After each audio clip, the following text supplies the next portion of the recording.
So how does the volatility affect you? Well, it affects you in a couple different ways. Number one, you can have very fast, unexplained movements in the market because you can have some breaking news on Greece, and that can cause tremendous amount of volatility in the Eurodollar. For example, if you were watching the New Zealand dollar charts last night, what you would have seen is that pretty much around the Asia Open, we had the New Zealand dollar plunge more than 100 pips in a matter of, I think it was just a matter of about an hour, simply because of the aftershocks that were happening in New Zealand. You also have overnight volatility. So what this overnight volatility means is that it'll be really, really important to use stops for overnight positions, or at bare minimum, reconsider whether or not you want to hold the positions overnight because of the breaking news that can happen while you're sleeping. You can also have exaggerated trends. That's kind of what we're seeing in the Eurodollar, where because of the sentiment, first with the build-up into the ECB rate decision and anticipating that the ECB was going to be slightly more hawkish, to how bad can this Greece scenario get? And so you get these exaggerated, very deep movements in the currency market. I mean, that's basically what we saw in May and what caused the Eurodollar to fall from a high of 149.40 all the way down to a low of below 140, which is because of the fear of the sovereign debt crisis. So these trends can be very exaggerated in magnitude. So just because it's falling and it's going from 149.40 down to 145, you think to yourself, 145 is a nice round number, it should be support.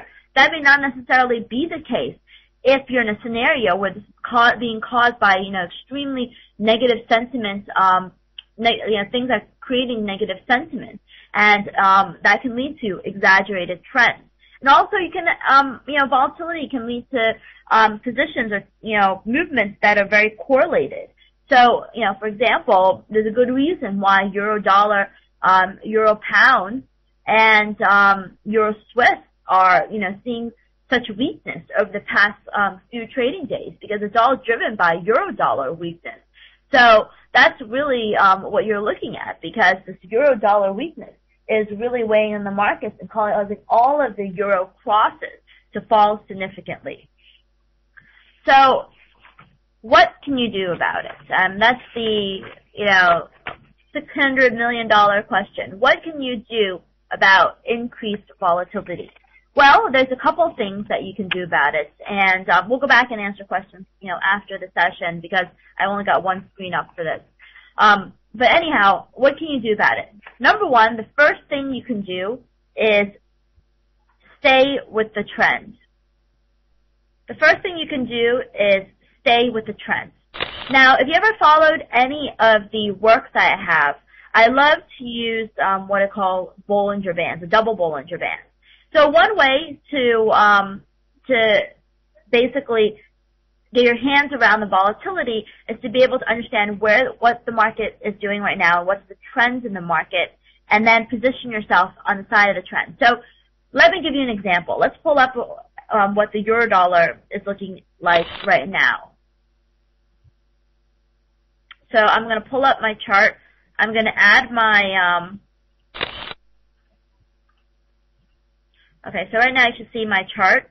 I'm going to add my Bollinger Bands onto here so I can give you a good sense of what we're talking about. I'm just going to change all of those to the same color just for my own personal reference. Okay, so that's our outer Bollinger Bands. Actually, I have one that's different color, but we'll just ignore that for now. Change this to 1 standard deviation.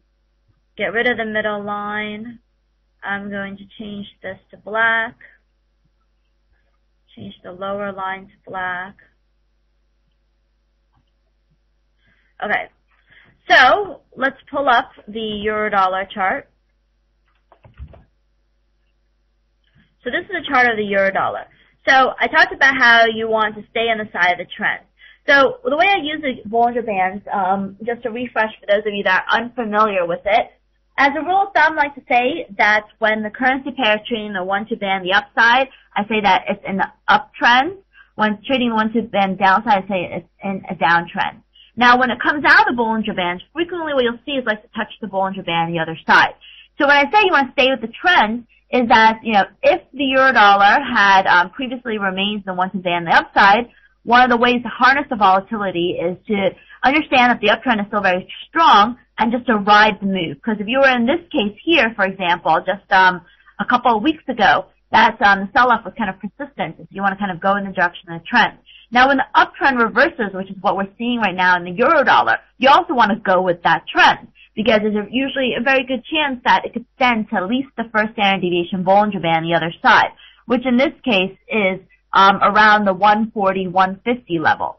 So, the sentiment has certainly turned negative euros, and in this case, there's a good chance we could move down to 141.25.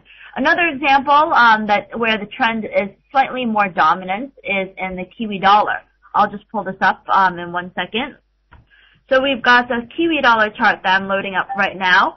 So with the Kiwi Dollar chart, you can see, when the trend was very strong, like we have this period here, from the middle of March all the way to the middle end of April, that the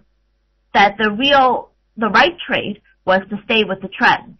So even though there may be intraday volatility, on a day-to-day basis, sometimes you do get a pretty consistent trend. And I wouldn't necessarily, pick a top or bottom in the currency pair until it shows that weakness. And unfortunately, that's what we have in the New Zealand dollar right now. It moved into the uptrend zone and had been trading there and hit a record high in the process. Right now, it turns outside of the uptrend and into the range trading zone. So at this point, the sentiment in the markets turns bearish New Zealand dollars. And so I would go with this new trend, or in this new turn, targeting the Bollinger Band the other side, which is around 79.55, 79.60 at this point. So that kind of gives you an example. If we just pull up the across, you also see that that's very much the case in across that has a very strong trend, such as Euro Swiss. So pulling up Euro Swiss right now, Euro Swiss, when the downtrend is very strong, you see that the currency pair just kind of falls, and the right trade to take would be stay with the trend. And even though Euro Swiss is at a record low right now, given that the trend remains very weak, if I was trading Euro Swiss, I would also be looking to stay with the trend and to look for further losses in Euro Swiss.